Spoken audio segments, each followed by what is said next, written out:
And we're rolling, man. What's going on, brother? Marcus, how you doing, sir? We're just running and gunning all the time, man. You know how it is. Another day in the life. Another day in the life of a roofer. I swear we need to start carrying like GoPros on us Yeah, and just like put together a pilot show and send it to Netflix or something. we probably get some viewers for sure. I I think so. I think it'd be an entertaining show, especially with some of these knucklehead roof companies out there. My goodness. Well, dude, I'm really glad to have you on, man.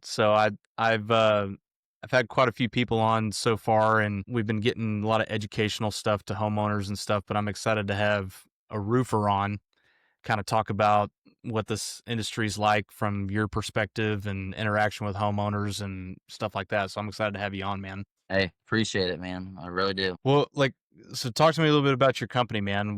Who's Roof King? Who are you?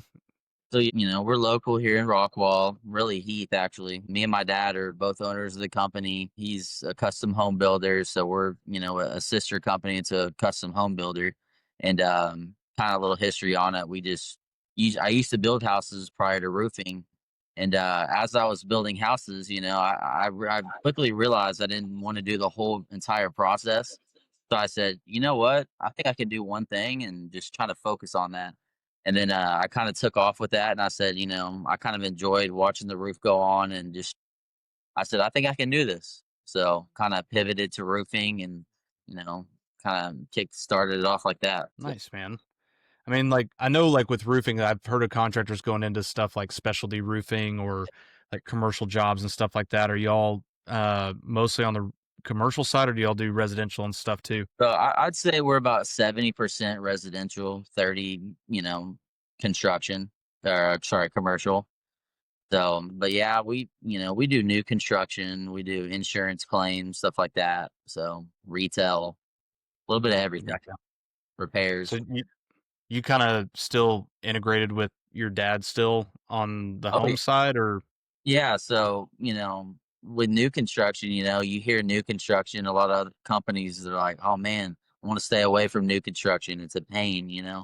And but honestly, new construction to me, just from being around building and stuff, I kind of saw the inside scoop. And really, it's an untapped market, and it's a good way to keep us busy throughout the year. Because as roofing can be seasonal, depending on the year if you don't have storms and stuff like that.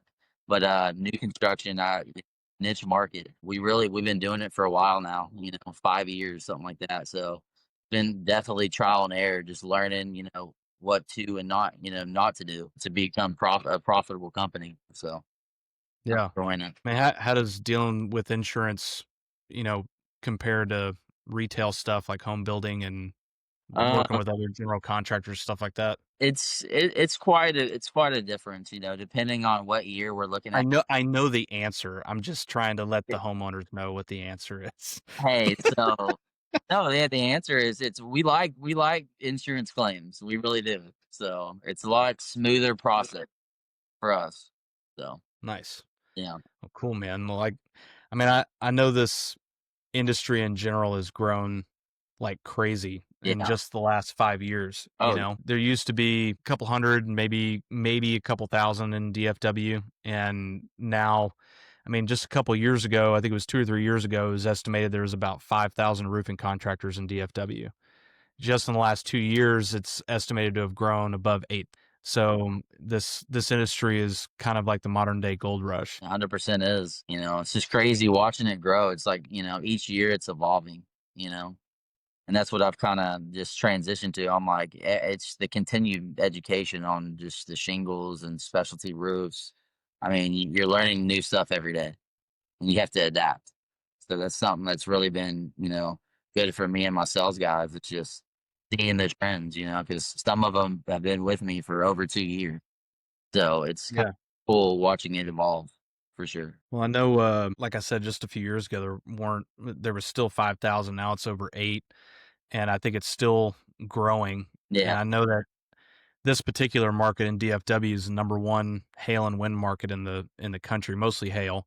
But us and up in the Colorado area. But I mean, where there's demand, there's always going to be a influx of roofers. So And I know, especially in an industry like ours where, there's no licensing requirements and stuff like that. I mean, right? I mean, there's no licensing requirements in the state, and it's like if you can be a carpet layer from Oklahoma one week and a Yeah, bunch of sky diamonds fall in an area in DFW, and you see a bunch of guys with ladders strapped to their minivans coming down, yeah. all of a sudden now they're roofers, you know? Hey, be careful. You'll see them at Home Depot too. They're crawling up at Home Depot and Lowe's. Well, I think that's interesting, man. Like I yeah, it's interesting to me how in Texas we don't have any licensing requirements, especially for roofers. I mean, do you got any idea why they haven't So done that yet? so I think they're trying to do that. We're like the North Texas Roofing Contractors Association, the Roofing Contractors Association of Texas, RCAT, and Better Business Bureau. There I see a trend of them trying to enforce this, and I think it's great for the industry. Because Yeah. something, any like you said, anyone can throw a roof, or a ladder on the back of the truck and go out there and roof someone's home.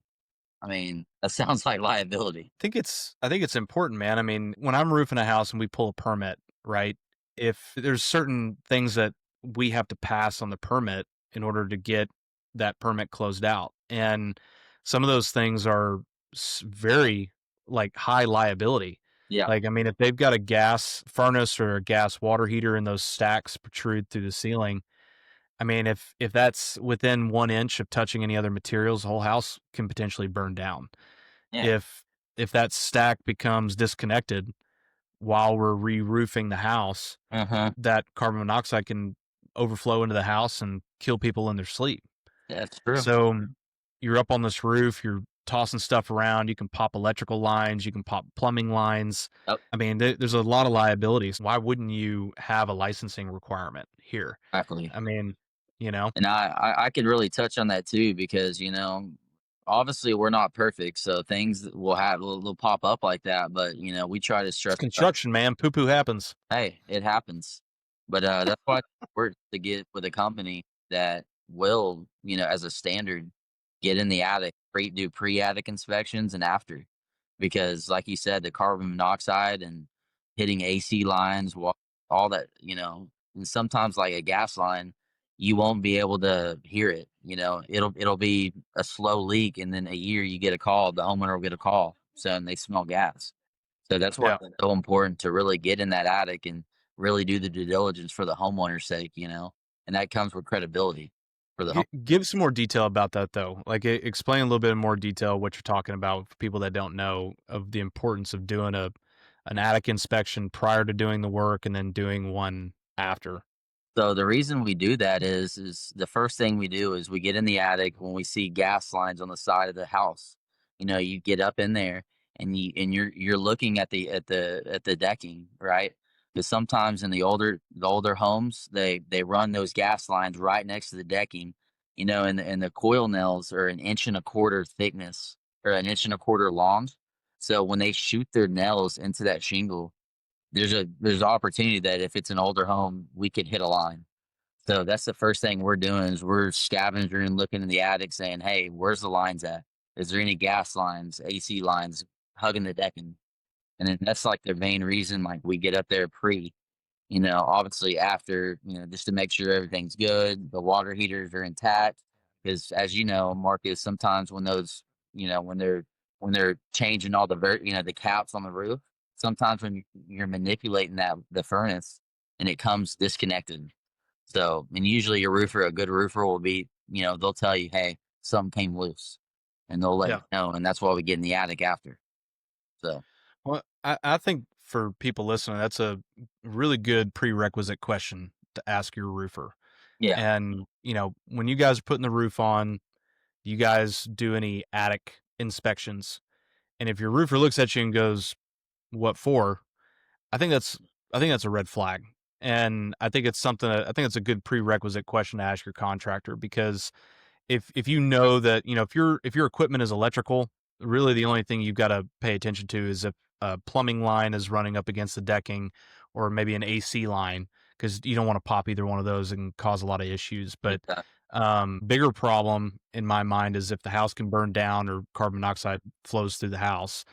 And if they don't do attic inspections, I think that's a huge red flag. I think that's a great question to ask a roofer. And I'll be honest with you, dude, you and I both know the answer to this. There's not many roofers that do it. So I think it's definitely a good question to ask, you know? And, I kinda tell the homeowners, for all the homeowners watching, it's like, that's a standard. Your contractor really has to do that. It's like, if I'm talking to the homeowner, like, what's the most important investment? Obviously, your home, right? And, I'd say the roof and the foundation. Like, I really stress that to them because think about it, Marcus, think about the severe weather in North Texas we have. I mean, you better have a good roofer, knowing how to flash a roof correctly, knowing how everything operates and works, 'cause it's a liability. Well, I'll say this, Justin Holland, if you're listening to this, I know you know us through the chamber and everything. I think it's something to consider in y'all's next session. You know what I mean? I hope they'll consider putting in license requirements in the state of Texas for roofing. I think it'd be good. In addition to safety, I mean, I think it'd be good revenue for the state and stuff too, you know, and especially in a state that has the number one hail market in the country. Yeah. What's the average lifespan of shingles here in Texas, Marcus? What would you say? Oh man, in DFW, I'll be honest, man, you're I think a lucky one if you're not having to replace your roof every 6 to 8 years. There's people, out there that say, I've gone 20 years, 30 years, whatever, right? I think there's a lot of reasons why that's not necessarily a good thing. Yeah. A lot of people have the mentality too that, my roof is in great condition and it's held up like it should because I don't have a waterfall in my living room, right? Or they don't have a leak inside their house. The reality is that your roof can be a really big problem even though you don't have a leak inside yet. And when it does become a problem, then it's a really big problem. And the whole idea of getting your roof replaced is meant to be preventative. It's not meant to be a response, right? So you're replacing the roof with the idea that it's not going to allow additional water inside the house to cause all kinds of chaos. So if your roof's in crap shape and storm rolls into town and now your roof is in horrible shape and you got leaks in multiple rooms, sometimes you can have really, really bad leaks that cause damage to flooring, cabinets, all that stuff. Then it's a really big insurance claim. So, and there's a lot of implications too. We can get into it if you want to, but there's a lot of reasons why I tell people not to wait and try to be one of these guys that goes 20 years without having to file an insurance claim. But I would say in DFW that it's about 6 to 8 years. If you're not Yeah. having to replace it after 6 to 8 years, you're probably ahead of the curve. Well, I'd say, another just the main reason I stress to the homeowners is I'm like, you see all the new policies coming out, the ACV policies. Once that roof gets to a Yeah. certain age, I mean, the homeowner they have nothing to for, little to no appreciation. So it's why Yep. it's good to, file a claim from the date of loss. It's important to do that because you can, you get screwed in the long run. Well, and I think that's a good point to bring up because from a policy perspective, a lot of people don't know that there's a time limit on your replacement cost value portion of your policy. So, in specifically to your roof. So, there's a lot of policies out there that have a restriction on 15 years or 20 years is typically the most common. And essentially, what that means is if your roof is 15 years or older or 20 years and older, your policy automatically switches to ACV or actual cash value. So your roof will be depreciated by, 50%, sometimes more than that. And if that happens, that depreciation is no longer recoverable. So not only do you guys owe your deductible, but also your value's depreciated by, or the payouts depreciated by 50% or more, and you're left with pennies. I mean, at that point, you might as well be self-insured. You Yeah, know what I mean? exactly.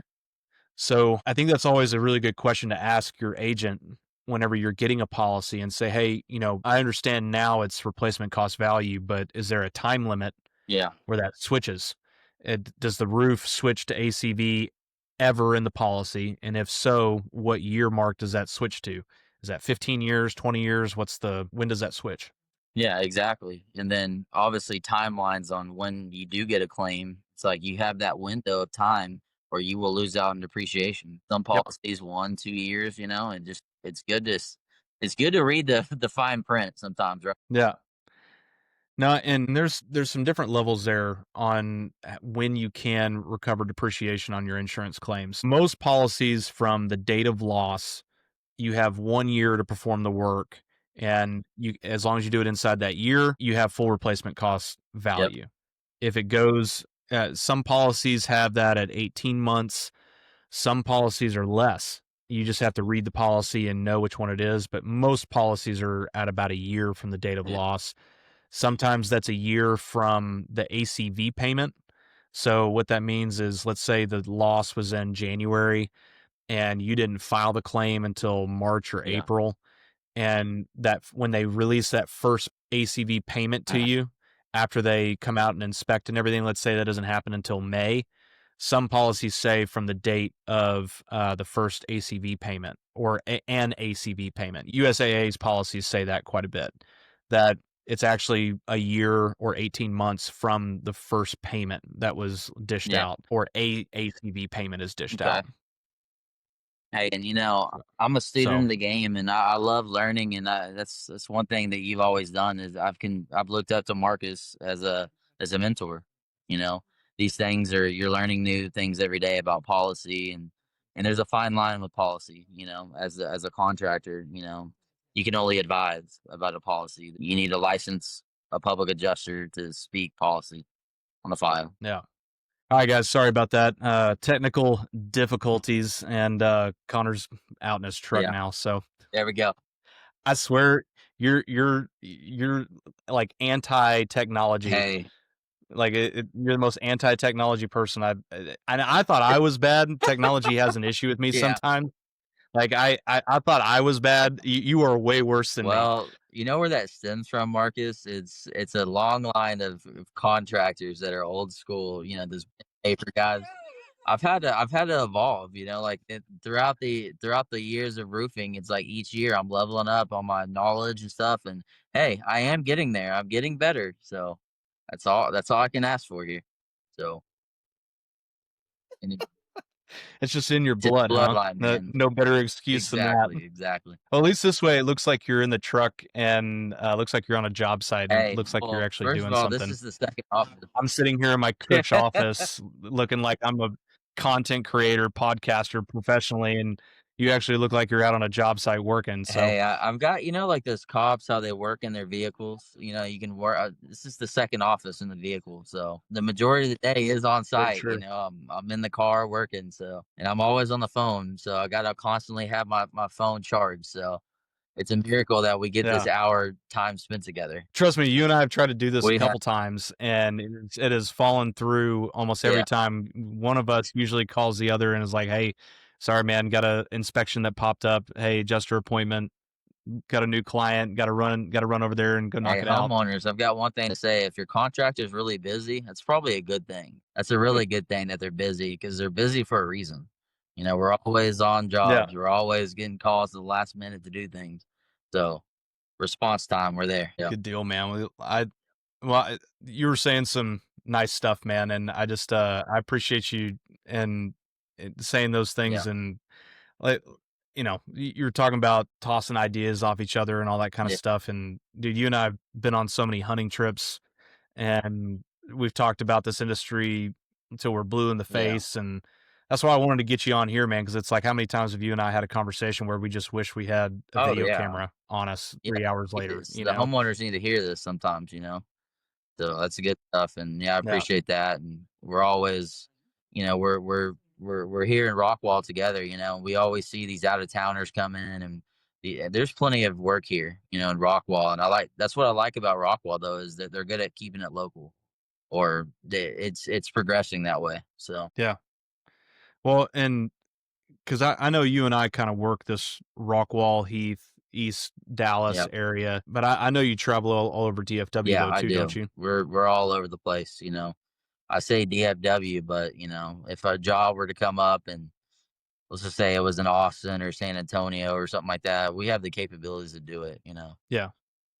Same here. I usually, if family and friends call me and they need my Yeah. help, I'll run down to Austin. I got a lot of family and friends down in Yeah. Austin, so if people call me, I'll go down there and take care of Yeah. people, or run down to Houston, or I've got people that have vacation homes in Yeah. Galveston that I'll run down and go check Yeah. out, kind of thing. So, but pretty much anywhere in Yep. Texas we'll go, but primarily Yeah, I DFW. like being home. I'm a Yeah. dad too, so I've got 2 little ones, so I'm liking being here local. So that's obviously the Yeah. goal, No, but sometimes, it doesn't shake up like that and you gotta do a little traveling, so yeah. Well, I mean, what you said about out of towners, I think that's a good thing to talk yeah, about, because I think it's important to know that 8 to 9,000, however many roofers that is now in yeah, DFW, to be estimated at. Not all of those are permanent yeah, people here. There's a lot of them that come in. They set up what's called a satellite yeah, office. Their main spot is where they live, which is back in some other yeah, state somewhere, and a big storm hit DFW where 200, 300, 400,000 homes get hit by a big yeah, hailstorm, and they all come flying in from out of town, and they set up a temporary yeah, office. They get a local number, they get a local yeah, Google listing, and they just try to get as many files as they can. They'll get the work done, and then they'll yeah, hightail it back out yeah. of town. So what's been your experience with that? How have you seen that kind of increase over the last couple Well, years? I literally you see them, the out of towners, they'll come in, they'll get that first payment up front, and you'll never hear from them again. It's scary thing Yeah. because especially here in DFW, you always got these pop-up windstorms, blowing off shingles and stuff, and that's my selling point to the homeowner. It's like, you should use us because we're here local. We're a phone call away of getting a Yeah. guy over there within a day. So, from that counter, like anything that happens, even though it might appear to be good on the re-roof, but your roofers, it's like you're married to the roofer, with the warranty. That's Yeah. why I stress that to the homeowners. Y'all don't take money up front, right? We typically don't unless we have a high volume of claims and we need to, get those payments in and get them on the schedule. But usually it's upon delivery of There you materials. go. So Yeah. Yeah, 'cause I'm the same way. I usually don't collect anything until the day that we put the roof on. So the day I show up with my crews and materials, yeah, that's usually when I'm collecting that first check. yeah, Sometimes there's yep, one-off, like if it's a really big project, or, if they're, like you said, a exactly, high volume of people, something like that. But I think yeah, that's another good vetting question that homeowners should have. Like, "Hey, are you requiring payment up front?" yeah, Like 'cause like you said, so a lot of people are just getting deductible checks and they're hightailing it, and you never hear from them again. exactly. So, I think that's something to weigh, and something to ask, Yeah, and I think like the biggest thing the questions that I ask homeowners is I'm asking, make sure they're in good standing with their suppliers. That goes unnoticed Yeah. because there's a lot of people with balances, in a net 90 situation, or in 120 days without paying, and what happens is they can lien the home to get the money back. So Yep. that's something that the homeowner needs to be aware of. So, and it's never No, I brought think up. that's a great point. You know? Most people don't know that the supplier that roofers buy from, they have a right to put a lien on your house Yeah, if the roofer doesn't pay his bill. exactly. And like you said, I think knowing who some of these suppliers are and making a phone call and saying, "Hey," they're probably not gonna Yeah, share detailed information like yeah, account numbers or what the balance is and things like that, but yeah, a good question to ask is, "Hey, are these guys negligent? Are these guys in bad standing? Are they exactly. in debt? Yeah, Anything I need to be concerned about?" And the suppliers will tell you, one a couple things. One, we don't do business with that company. I have no idea who they are. yeah, Or absolutely. two, they'll say, "Hey, they're a good company, but they are currently in debt with us and they haven't paid a bill in 2 Yeah, years." exactly. So if that's the case, it might be, worth a question. Now there's multiple suppliers in town too, right? Yeah, Like your main big ones are ABC Supply, SRS, or Southern Shingle, whichever yeah, you want to call it, and then Beacon is another one. yeah, And sometimes their bill might be full on one and they have to use the credit line of another, which isn't a huge deal. yeah, But the key thing there is, are they delinquent? yeah, Are they exactly. are they behind to a point that they're being sent to collections and things like that? Yeah, I think those are great questions to ask, because just because they may be in good standing at one, they may not be with another. Yeah, exactly, and I think it's just, And like, the integrity of the business, that's literally, that's why you do your homework before you just give someone that kind of a job, you know? It's like, let's vet yeah, these companies, let's hold them accountable per se. Let's just make a few phone calls. It's an easy thing to do. So, I think that's just it's never done and, until it's too late, and then you're asking after you're in that mess, you have to hire someone to come back and clean up, and that's not cheap. So, yeah, more money involved on fixing screw ups. yeah. So, Well, and I know we're talking about fly by nighters, right? Like yeah, these guys that come in from out of town, and I don't want to crush everybody's opinion of guys that come in from out of town because I'll be honest, I used to be one. yeah, Like I used to chase storms. I used to focus on big catastrophic storms, yeah, storms that had 3 inch, 4 inch hail, yeah, tornadoes, things like that. But the deal is with those storms is that when these catastrophic events happen where hundreds of thousands of people's homes are damaged, yeah, a lot of times, especially in rural areas, there's not enough contractors to do the work, yeah, or there's some areas and regions that aren't really known for having good contractors. yeah. So there's a time and a place, I think, where out of town people can be very beneficial. I And agree with that. so I don't want this to be a hate Yeah, on out of town people, yeah, but I think there's a time and a place for it though too. absolutely, absolutely. I mean, if there's only a couple roofers in town and there's thousands and thousands of homes that are damaged and they can't handle all that work, Yep, somebody's got to step up and get it right. So I think it's a good idea though to ask questions about whether that's somebody you want to do business with or somebody local. exactly. And so, what are some other signs that you see that are, or maybe some concerning questions that you would have a homeowner ask? Like if they are deciding between you and an out of town guy, and they're an out of town guy, what's a good question that the homeowner can ask to kind of identify the difference and what the pros and cons may be? I'd say just and this is an opinion, but I think that just making sure that they're doing continued education to learn, learn daily, like the North Texas Roofing Association, RCAT, the Better Business Bureau, because in order to get in those organizations, you have to be background checked.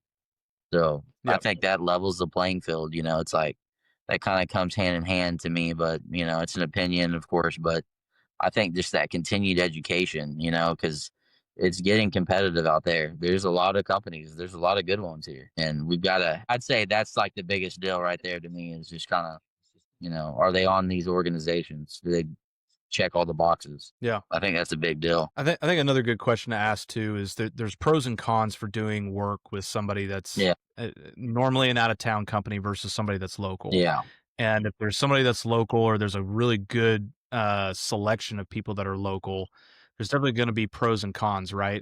And a good one that I always tell people is, what's your warranty repair situation like? yeah, Right? So this is construction. I'll say it again on here. Poo poo yeah, happens, right?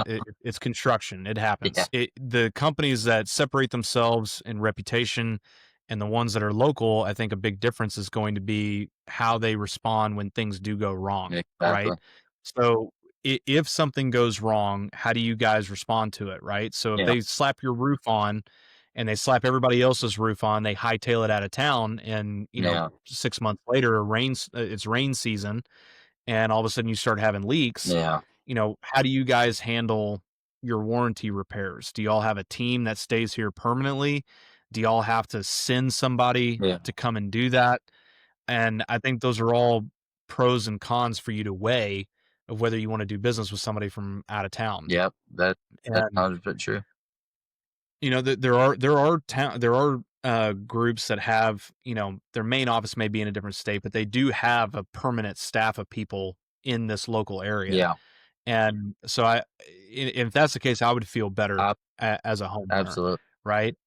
Or if maybe, I live in Austin, but the company's out of Dallas. Yeah, Like it's not a huge yeah, commute to get down here and take care of me, right? yeah, exactly. But if somebody's coming in from Alabama or somebody's coming down from Missouri or somebody from Oklahoma, it's a little bit more daunting, right? It's Yeah, like, okay, well, that, like, are you just gonna send a guy down here? Like, yeah, how you gonna handle that? exactly. I It's even like if you're out in West Texas, right, Yeah. that there's not as many selections out there. Yeah. And if your company's out of Dallas, and I have a problem, it takes you 6.5 hours to get out here. Yeah. How do you guys handle that? Yeah. I agree. So I think that's a good vetting question. Yep. 100. But we've kind of covered a few red flags, right? Of like some out of towns or some pros and cons. Yeah.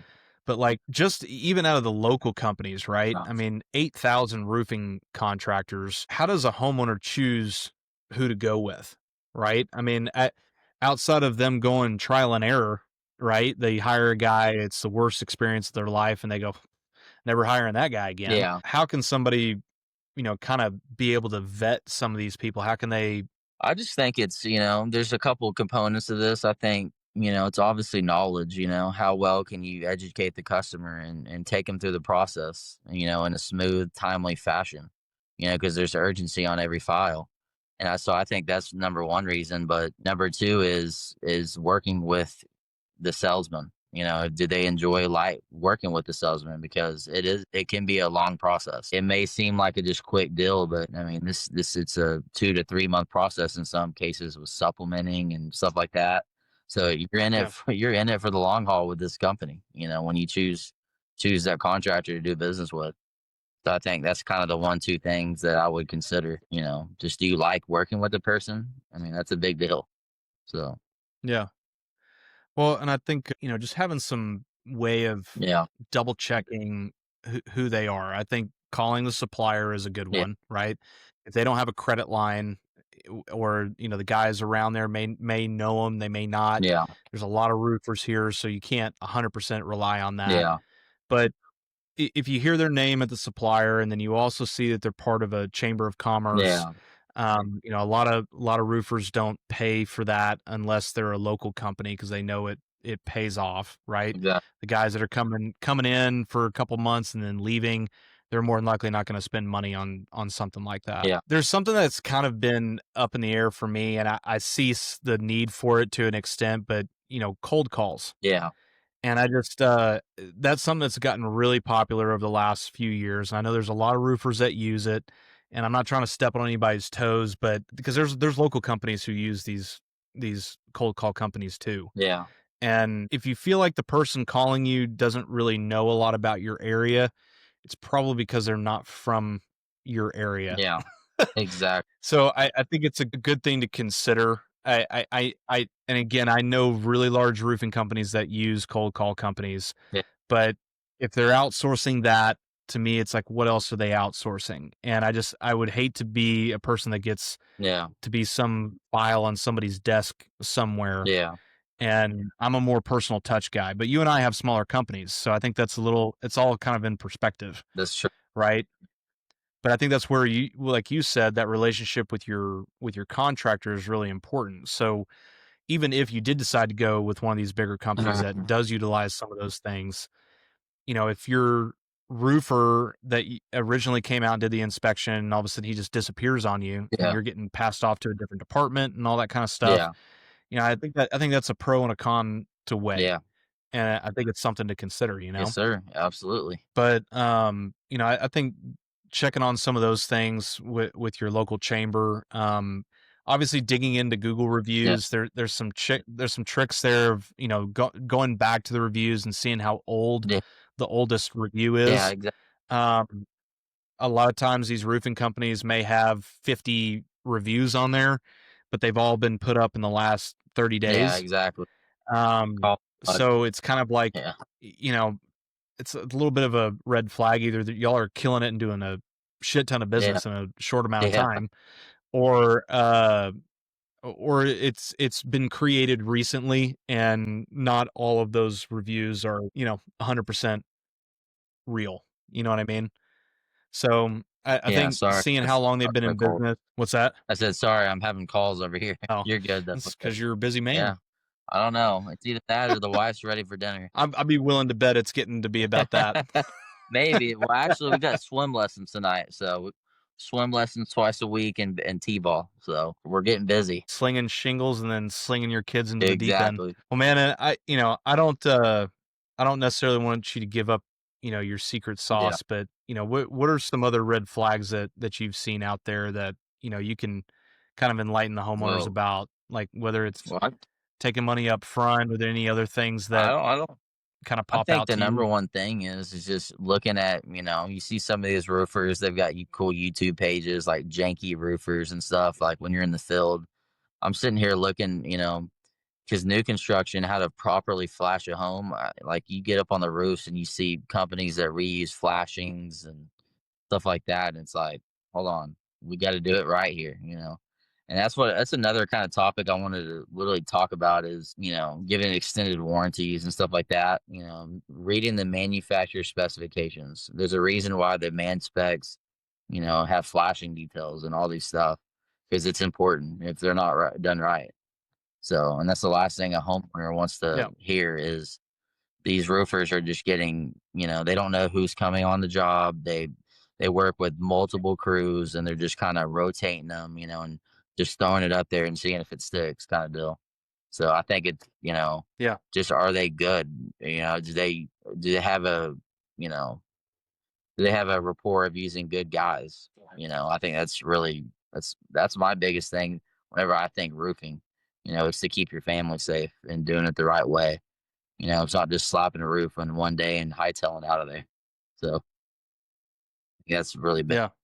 I think the warranties are a real good Yeah, topic, man. That you'll hear this a lot out in the field where guys say that it's a 20-year, 30-year yeah, shingle, which is actually an outdated yeah, term. If people are telling you that, it's usually referring to the design of the yeah, shingle. They associate the year, warranty with the design of the yeah, shingle.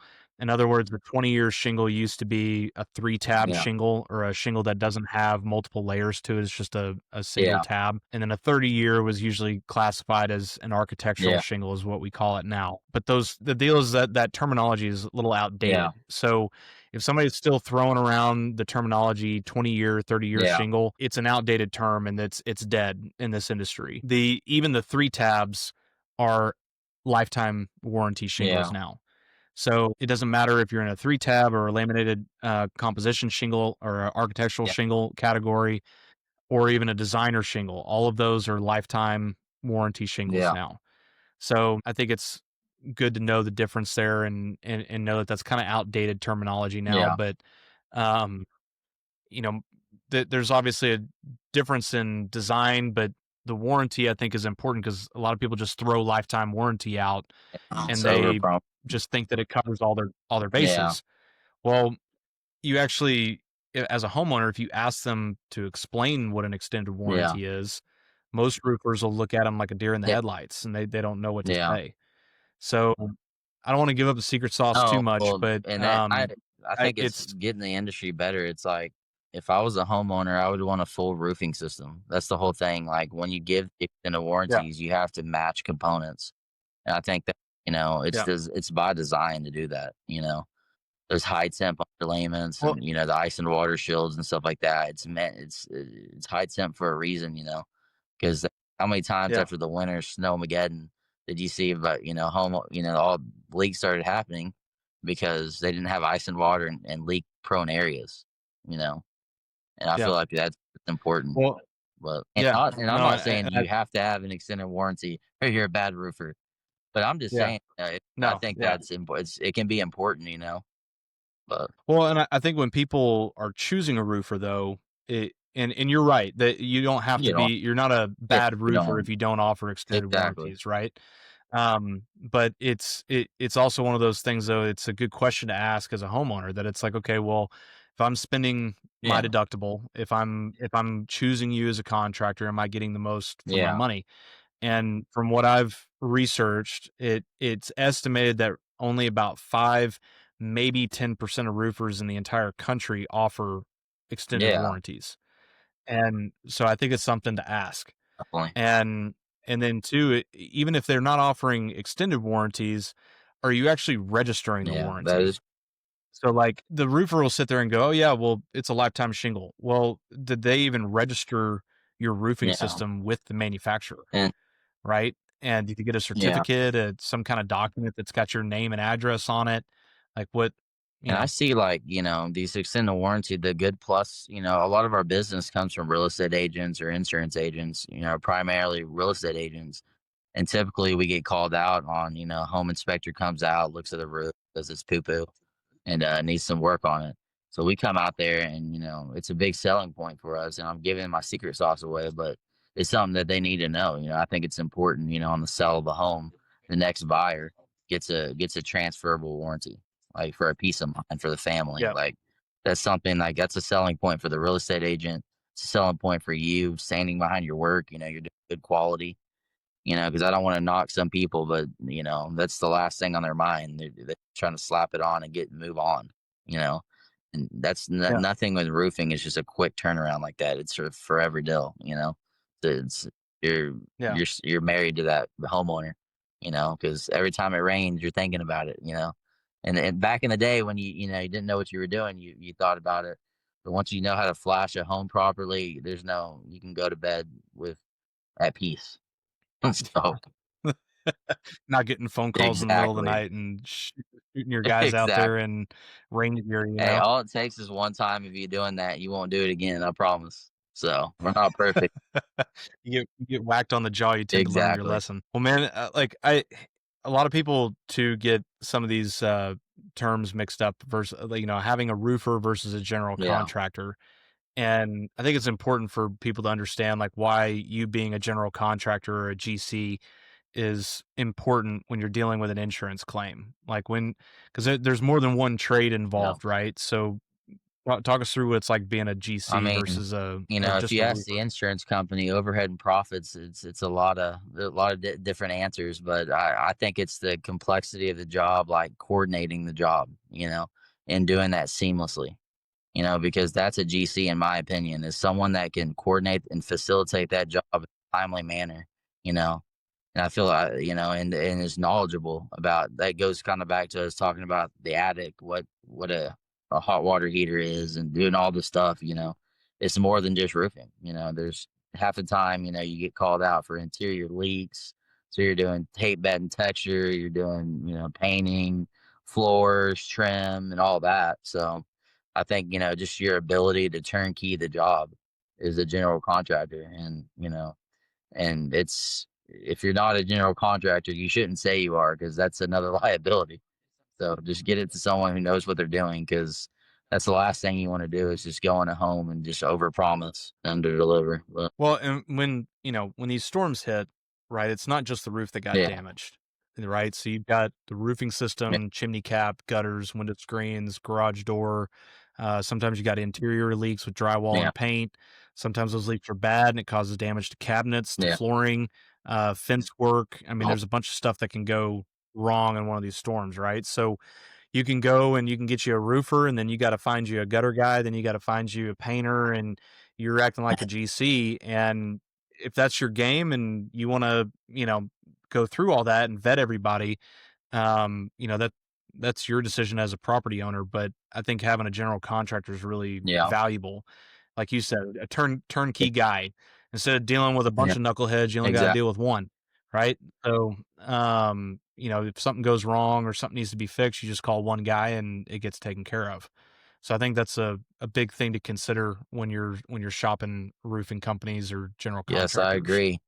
And then you get, you're dealing with, COVID hit and everything, all the supply and demand and everything, and raw materials. It's just to get materials, it's tough, and a homeowner trying to general contract it. I mean, it's a nightmare. You've got your 9 to 5 job or whatever job you're doing, and just try to facilitate that. It's a lot, you know. And if you want to try it, you should. You'll try it one time. You'll call us back and say, "Okay, I'll let y'all GC it.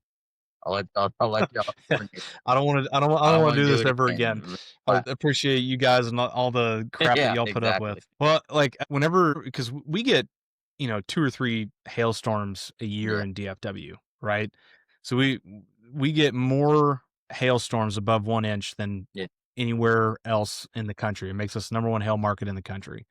So, real simple question I got for you is, should a homeowner have their roof inspected after every I storm? think you should just to make sure, there wasn't flying debris or if there wasn't, just something that came intact, like the flashing or something like that.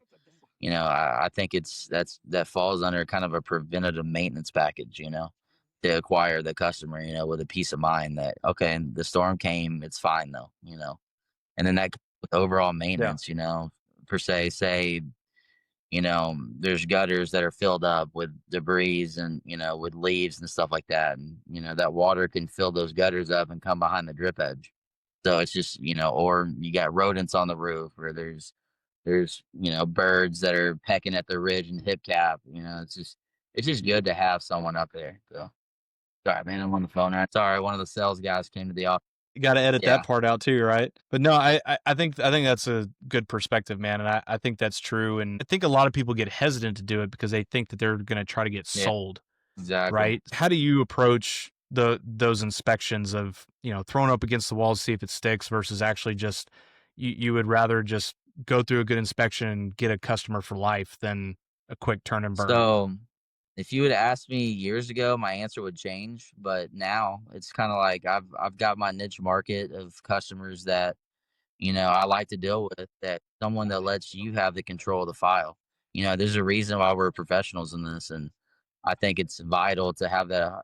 To educate the homeowner and set the expectations up front. Like, hey, just follow our lead here. If you can follow our lead, it'll be seamless. You'll have a good system, money well spent kind of deal.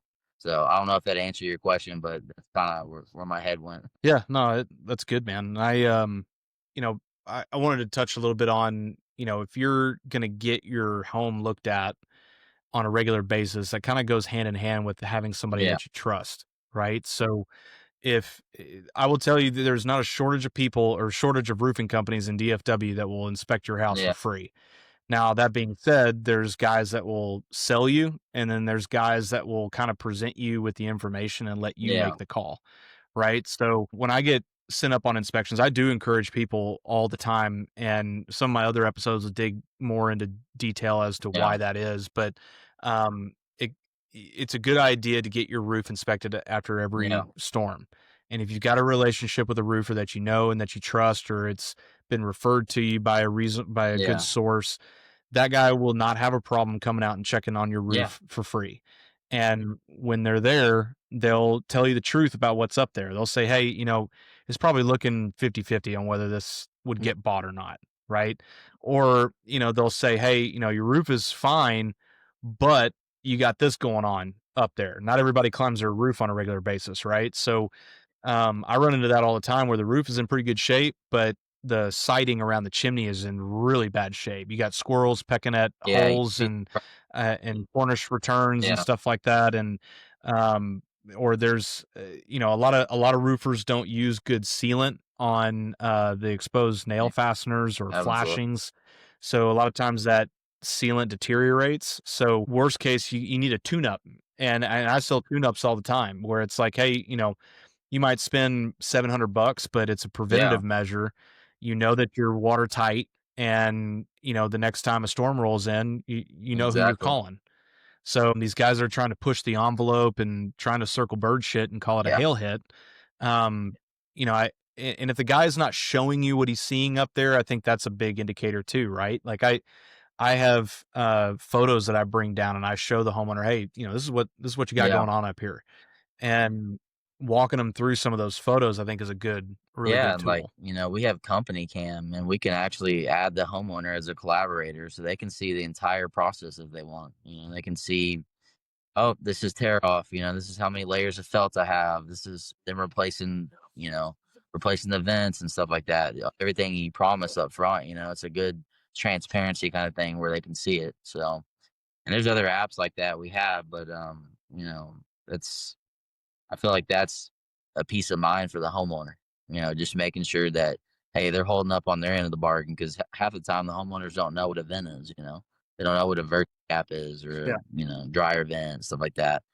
So that's the part what the insurance pays, half the time or pretty much majority of the time, they pay for all the metals to be replaced. So that's a big selling point for us is that we replace all with all new, and then we'll paint it to match the roof color. And then what we'll do is we'll send our painter back over there, have them professionally paint it because a lot of times people just spray paint it, but that's just the little details that we do, that separates us from quality. Not saying if you Yeah. that you're bad, Well, but it's maybe that's a tip for the roofers out there if you're watching. It's paint the vents on there. It looks a lot better. So Yeah. Looks a lot better. Yeah, they don't They don't deteriorate as quick deteriorate either. after 3 But, years. man, whenever you're getting up there and somebody calls you out for Yeah, an inspection, and most people don't know what the criteria is of what yeah. buys a roof.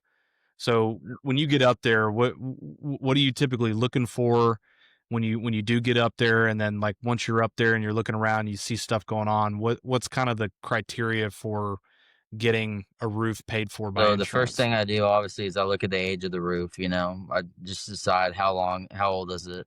And then the collateral damages, which is, you know, all the metals on the roof, gutters, stuff like that. Half the time, if you don't have collateral damage on your roof, you're not getting that roof bought. They're gonna weasel their way out of it every time.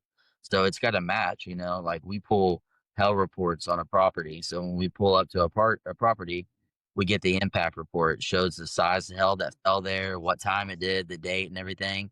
And then what I do is I compare that to what I see on the collateral of the home, and try to. Explain for the people listening what collateral Well, damage is, what non-roof items it's means. all the damages to the gutters, to the vents on the roof, chimney caps, anything, window screens, anything that could be the personal property of the homeowner that's damaged. It's considered collateral.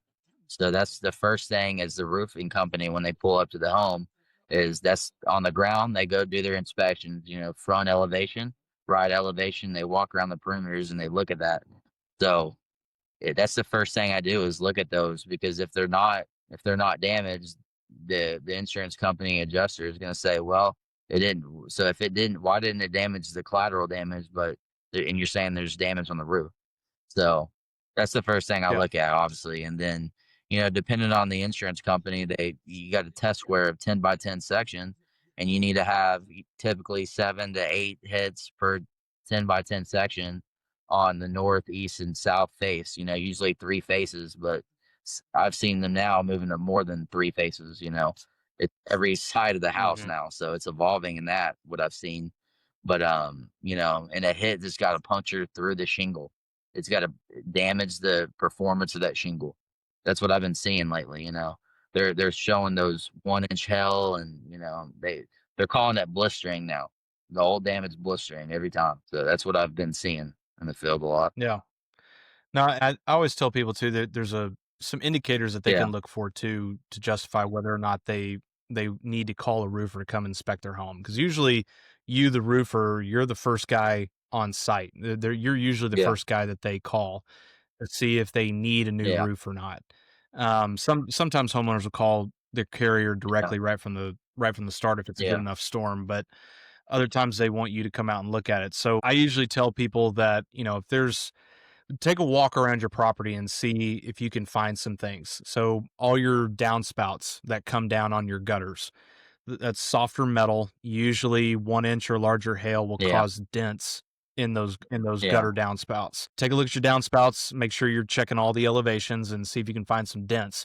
Make sure they're not yeah, like dents where you hit it with a weed yeah. eater, or you bump the trash What's can that called? into The it, can. or when you pull a hose around the corner and it causes a dent in it, like make sure it's not Yeah, coming from that. You mentioned it earlier, right? If hail comes down and hits your shingles with some impact, those granules are yeah, going to come loose. So if those granules fall into your gutters and they come out your downspouts and you got a pile of fresh, they look like little yeah, pebble rocks at the bottom of your downspouts. It's usually an indicator that some debris hits your roof with some good impact, and it's a pretty good indicator that you've got some damage up there. If you've got shingle tabs laying in your yard, whether it's yours or your neighbor's, even if it is your neighbor's and not necessarily yours, doesn't mean that you don't have damage up there. yeah, So, and walking around, you start seeing some holes in your window screens and yeah. things like that.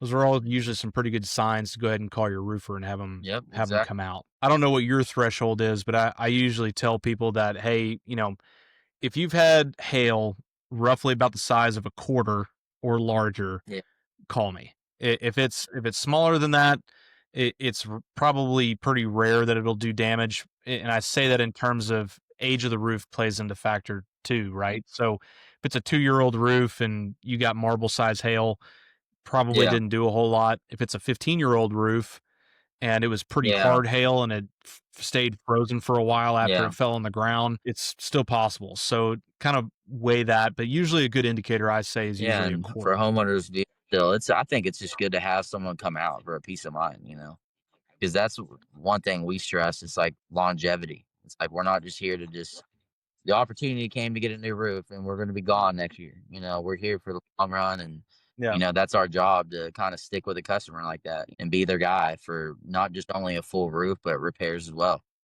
So Yeah. No, I completely agree, man. I'd rather have a homeowner for yeah, life than, yeah, quick buck and never hear exactly. from him again.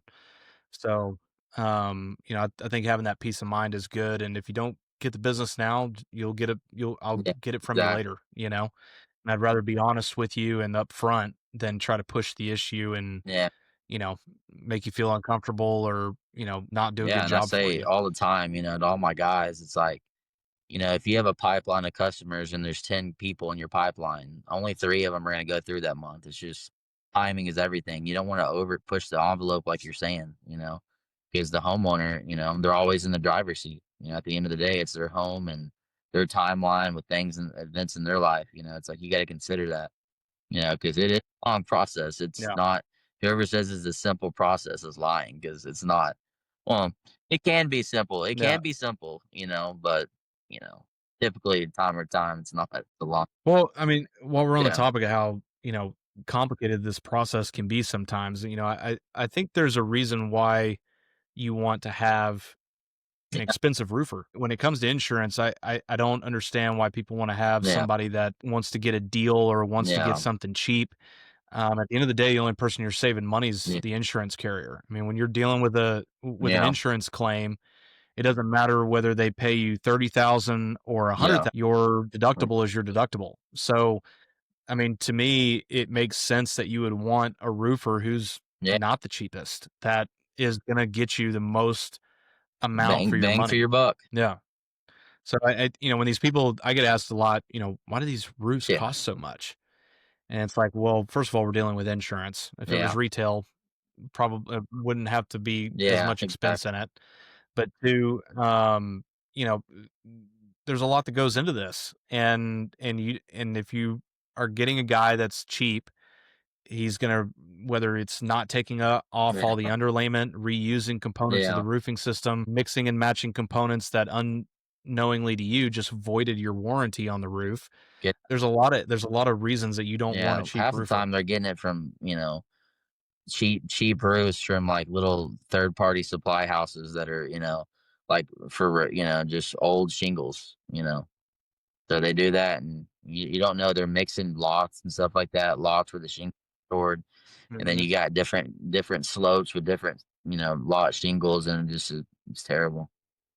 I've seen it, nations and So stuff like that. for people who don't know what this is a real thing in DFW and it's become more popular, but these every shingle manufacturer goes through a quality check when they make their Yeah. product line. And there's a guy on the assembly line that randomly takes out. Have you ever Oh yeah. been to Oh a yeah. manufacturer Pretty. plant and you've Yeah, gone it's through pretty their cool tours watching and that. stuff? So for people that haven't been there, it's an assembly line just similar to Ford Motor Company or any other car lot, right? And these shingles go through this assembly line process of getting made. And there's a quality check guy that every so often he pulls out a shingle tab and he makes markings of, hey, the granules, the blend of the color isn't doing real well, the adhesive isn't being cooked the right way, the way the shingles are bonded together it isn't passing some kind Yeah. of quality check. So when that happens, those shingles are still made and they're still bundled and put together in these bundles, they just don't Yeah. pass quality checks. So when you sell these products at a regular well-known supplier, those suppliers only buy the product that Yeah. passes quality checks. So what happens to the products that don't pass quality checks? Well, they still get sold Yeah. to suppliers, they're Yeah. just not the good ones. They get people buy these products for half the price and they get distributed to these supply houses, and there's quite a Yeah. few in DFW that they're secondhand materials. They're materials that don't come with a warranty, and they're materials that don't pass quality Yep. checks by the manufacturer. So if your roofer is showing up on site with bundles of shingles that are in unmarked Yeah. bundles, or the bundles have some kind of markings on them, but they're Yeah. crossed out, or there's stamps on them that say, no warranty. There's indicators on the bundles themselves that show that this product did not Yeah. pass quality checks. So if you're getting bundles of shingles that look weird, like the bundling and the packaging just doesn't look right, there's things on there that are crossed out or marked out or just Yeah. blank at all. You need to stop production. You need to have a Yeah. conversation with your roofer and see where it And for came from. like, if So let's that's a just great say, point. like, going back to the warranty on that, just perfect example. It's, if you were to get it at a supply house, a normal supply house like ABC, Beacon, SRS, I mean, you have that rep, that the contractor has a rep there, and the manufacturer, let's just say it was Tamco. Let's just use them as an example. If you put that roof on and there's variations of, like, oxidation and variations on that shingle, you call the Tamco rep and say, "Hey, there's something wrong with this shingle," and 9 out of times they'll tell you Hmm. to hold off on it for about a week or 2 or a month even, and let the heat hit those shingles and let it, oxidize. And, if you didn't use them, and that's a part of Tamco's warranty, or any 30-year architectural shingle, certainty, GAF, within a certain time frame, that covers, manufacturer defects. So that's a good thing. But if you get it Yeah. at a third party, it's like, where's the contact for this? This is a third party. Yeah. You can't do that. So that's my biggest sell Yep. on that. It's like, Well, do you want us to get creative on the costs? Like, I don't know if that's the best option here. So yeah, that's a great point, man. Yeah, I mean, if you're getting secondhand materials, that there ain't gonna be no rep that comes out no, and make sure, yeah, if your shingles start coming apart or the laminated part of the shingle just starts sliding and coming debonded from the shingle yeah, from the upper part of it, like there's a bunch of stuff that can go wrong. So if those things are happening, if you get it at secondhand or you get a roofer that yeah, needed to cut corners, um, you're gonna probably yeah. face some issues. I wish, But eh, I know that you and I have talked about this a little bit too, where, how far in the process, how long in the process, until somebody calls you. We, there are consequences. What are some of the consequences of waiting too long to call you to start this well, process? if it's, let's just say they call me late in the process, and the insurance company sends somebody out there without me there, or, and then it's like they wait too long to file the claim, and then I realize that they don't get depreciation, or, they've other than that, I mean, really just, timelines on roofs, like per the date of loss, they waited too long, and now the insurance company comes out and they call it old damage, and they say good luck to the, Yep. to the homeowner, pretty much, and just give them a $500 repair option, and then leave them in the dust. So I think those two things right there, it's like, you've got to do it in a timely fashion whenever you do. That goes back to our, like, let us inspect it. Let us come out and do our documentation and see if you qualify or not. Yeah.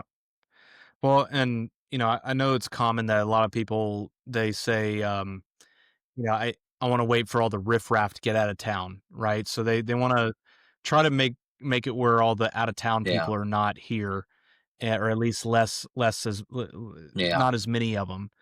And then they can kind of once the Yeah. dust settles, they can start calling local guys Yeah. and all that kind Exactly. of stuff, right?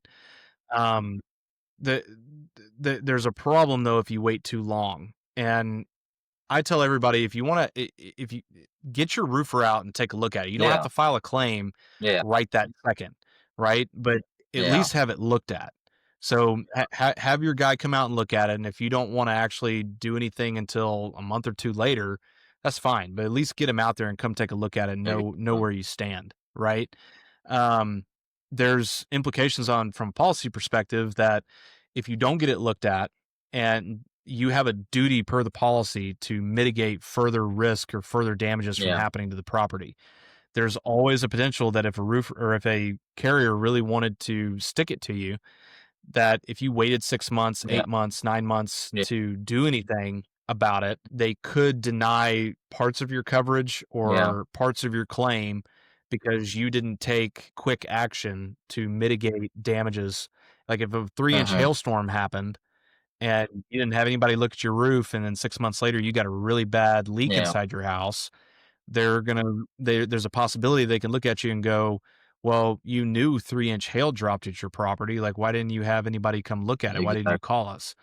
There's potential that they could deny parts Not of only that that, the coverage. price list, if you do, you got different price lists per month, whatever month you're doing the roof. And how many times have you seen markets where they don't abide by that price list and they'll just release coverable depreciation Yep, off the old price list, and the homeowner the $2,000 yep. difference in material price, they utilize.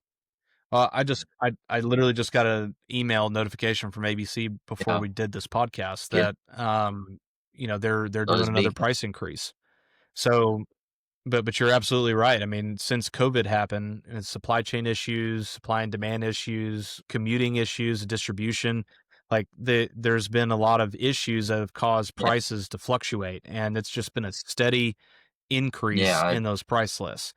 And there's a lot of carriers that try to not yeah, update that, the price list when the loss happened 6 months ago, but now you're yeah, just now getting to it, and a lot of times they'll go back and they'll set the price list back yeah, when the date of loss happened, and they're gonna put up a big fight to update the price list.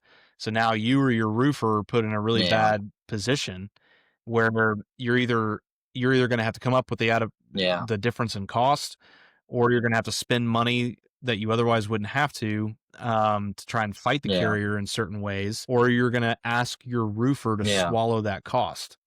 Now, I don't know yeah. about you, but you put any other retail business in that situation, they'd tell you to screw No, off. They're not gonna eat no. those additional costs, right? But a lot of roofers do it just because, that's name of the game, or they don't know how to fight it, or they don't Yeah, wanna continue to fight it, and it's all the best defense is always just getting prompt and I'll action tell you taken this care right of. now, it's like another to touch on, like, why file right then and there and not wait. It's like, how many times have you seen, all these adjusters getting deployed from other states, and they come for overflow, and they come and they bring all these other adjusters out, and their buying capacity is a lot more easier from a data loss, like a big storm. But 7 to 8 months later, now all of a sudden they're more picky now. And then because Yeah, first of all, there's areas that didn't really get hit by a lot of big hail, like the outskirt areas, and then everyone, and then they're creating their own damages, really, where the damage really was. So it's like it's better just to file right then and there and get it taken care of, and doing the roof that month because the price is going to be better for for the homeowner. So, because they don't update the yeah, price list. I mean, sometimes they do. Don't get me wrong. If you put some accountability behind them, but for the most time, they don't like paying for big roofs and they don't like to update the price list. They're just I've seen that. So they fight. yeah. No, and you're it's true about the perspective of the adjuster depending on when in the Yeah, year that it happened, right? So if you're fresh off a storm, there's a staff yeah, here in DFW, but if it's enough houses that get hit, um, there's not enough yeah, staff here to handle all of it. So they pull adjusters from other states to come into town for, 2 weeks, yeah, 3 weeks at a time, and they just toss them inspections, and they just load them up, 6 to 10 inspections a day, and they're yeah, just banging them out yeah, as quickly as possible. So in those scenarios, those people are a little more likely to know, "Hey, yeah, hail fell in the area. Like, we're here to buy roofs. We know it did damage," and you have a higher likelihood of getting it bought then. But like you said, when it's 6 months down the road, all most of the roofs have been taken care of, and now all of a sudden you call and they don't come out till 6, 7, 8 months later. Now all of a sudden they wanna oh, get nitpicky. They wanna say, "Well, I don't know if that's hail. yeah, That looks kinda like blistering, or that kinda looks like marring or age-related deterioration." Whatever the excuse is, they'll I try agree. and nitpick it apart. So, I think it's in someone's favor to Yeah, file early and get in on the action while everybody's there in the yeah, mentality of exactly. buying roofs. And and I don't want to bash So these insurance companies because these adjusters have a hard job too. They have to deal with certain Yep. contractors that are ludicrous, but, and then they don't know what they're doing, they don't know what help is, they just and I'm not it's just the truth of the matter. And that's why it's good to be with someone who's been doing roofing for at least a year, that knows they've seen some things, and 'cause that goes back to hire what do you want in a contractor? You ask that to your homeowner, and the homeowner will tell you 9 out of 10 times what they're looking for. So I think it just needs to be someone who's knowledgeable that can give them these little tools and advice to put in their toolbox and use because, I think it's time to start educating the DFW Metroplex because we keep getting hit by hell. And like you said, the hell capital of the world, other Yeah. than, Colorado or something like that. But Oklahoma, that's a whole different subject with Oklahoma. We actually hired a guy out of Sherman, and it's not Sherman. He's out of Oklahoma, but the regulations there, it's like it blows my mind how the regulations. You have to have workers' comp in Oklahoma. You have to be licensed and stuff. But Texas, where all the storms is, you don't. So it just kind of the wild, wild west out Wild in West Texas down here, here. man. So, but yeah, That's great, man.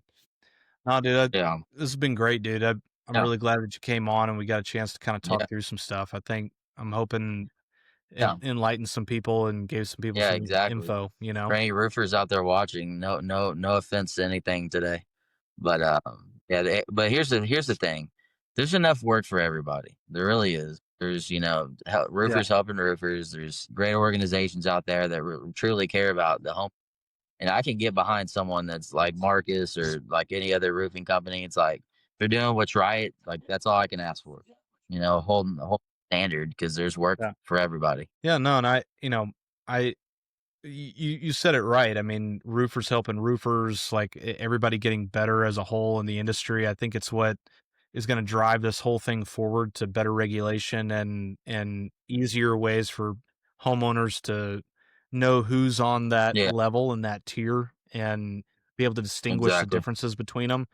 And I came from a roofing atmosphere with these other companies I've worked for that they didn't encourage getting to know or learning and continued education, learning from other roofers, having relationships with other roofers and Yeah, seeing what they're doing, adopting that yeah, to your exactly. pitch, right?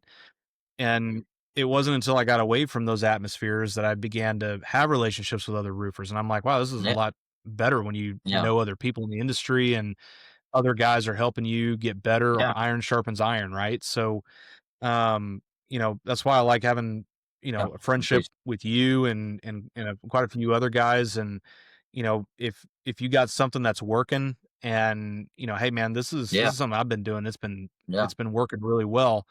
You and I don't have a problem sharing that with each other. And I know that if somebody else came to us asking for help, yeah. we wouldn't I mind do sharing that. that with them And either. like I'm a And subcontractor as well, like for other roofing companies out there, metal roofing, specialty roofers. Like I like, helping others. That's like my mission in life is to help people. So, I'm not saying yeah. I'll do everyone's specialty roofs, but I'll help out people if they need, some help. So Well, and a lot of people like you and yeah, I, we are exactly. competitors, right? And for people listening, Yeah, I've yeah. taken deals from Connor and vice versa. And there's been moments where our customer, all of a sudden, I'll get a phone call from Connor, and he's like, Yeah, "You bastard! Did yeah, you just get what's his head? I didn't even know he was shopping anybody else, right?" And honestly, man, you and I have talked like, yeah, what was your pitch? Like yeah, like what do you do? And yeah, we'll toss ideas off each other. And at the end of the day, if it comes down, yeah, if I lost a job to you or yeah, one of the other people that I know yeah, that's a good roofer, I'm honest with the homeowner. I'm just like, look, I honestly, yeah, you couldn't have chosen a better guy other than me or vice versa. And it's like, if it's between yeah, me and yeah. Connor, coin flip it because you're going to be in good hands That's either way, what's right, right? and So putting the homeowner in a good position. Like it needs to happen. There's so much value in that for the homeowner. It's like it's not just a roof; it's an investment. It's just like the foundation of your home. It's like put importance on that because, and I'm not meaning to come off cocky, arrogant, or anything. It's just I've seen it, and I've seen what a good quality roof, ventilated correctly. and upgrade it correctly can do to the home, and that's it's important of doing what I do. Well, and you you're willing to spend not everybody's willing to do this, and Yeah, people need to understand, like, not every owner of a company is going to spend the extra money to yeah, do something the right way. And what puts you in that upper tier is that you care about the homeowner and their yeah, and their product that they're getting. And if making that homeowner happy is you spending a yeah, higher cost on the job to make sure that they're happy, they're going to mhm, recommend you to somebody else, you're the type of person that's going yeah, to make exactly, sure that that happens. And there's not everybody is like that. And I would say it's yeah, a small minority of yeah, people that are willing to do that. exactly, So, you know, and that's why I commend you because you and I have talked about this a lot, and that's why I don't yeah, feel bad if that I was working and you end up getting it. I don't feel bad about it because I exactly, know that you're going to take care of them, and that's yeah, why I commend you though. Like you appreciate do it, things man. the right way, and I know you do things the right way. I've Yeah, been on your job sites, yeah, right, and you've been on mine, and I know you're gonna take that extra step to make sure the exactly, homeowner's man, and good. And that's and that goes back to, something besides, just roofing. We have a hashtag at Roof King. It's hashtag more than roofing. It's cool. Everyone's got the hashtags, it's like what and it took me so long to figure that out. Like what actually could stick with me. Drew and, Trevor and all the people that work with us, we got to thinking about it and I say, it's like sports. I'm very sports minded. So I throw everything in there. I'm like, well, it's more than just roofing. It can go so many ways. It's more than just roofing. I'm a big Christian guy, family guy, and I want to do what's right with integrity, and then it's just more than roofing. We're a GC as well. So I just thought it was fun. It took me forever to find the purpose and calling in my life and this platform getting to on this podcast with you. I mean, man, I got to commend you with this. It's something out of our element. We're doing it out here, and hawk adjusting and everything like that. I mean, y'all are big players in this game, and people are about to start seeing you guys. So for all you out there, give Marcus a call. He's a great guy. He'll help you out with the business, and I mean, his knowledge is through the roof. I mean, sitting down, like funny story, like this is off the clock here, but funny story. Marcus, he's been a collaborator on some jobs with me, and I sat down with him about I don't know what 2 years ago or something maybe, sitting down a year and a half ago, Year sitting and a half down at ago. a table, and I leave the conversation, and I'm like, man, he's so smart at what he does. His lingo, his terminology is cut above the industry. I mean, so I applaud you for that, man. So just keep up the good work, and we're gonna be seeing each other out here. So we got people to take care of. So there's a lot of work here. Yeah, no, absolutely, dude. No, I appreciate you coming on, man, and you're right, man. I'll obviously see you running around Oh out yeah, out we got to out in get the town, golf course too soon. So but yeah, us. obviously. All All right. right, big dog. Well, I appreciate you, man, and appreciate you coming on, and Yes, we'll have sir. to jump That on and do sounds another good. one. All right, all right, brother. All right, guys. See y'all.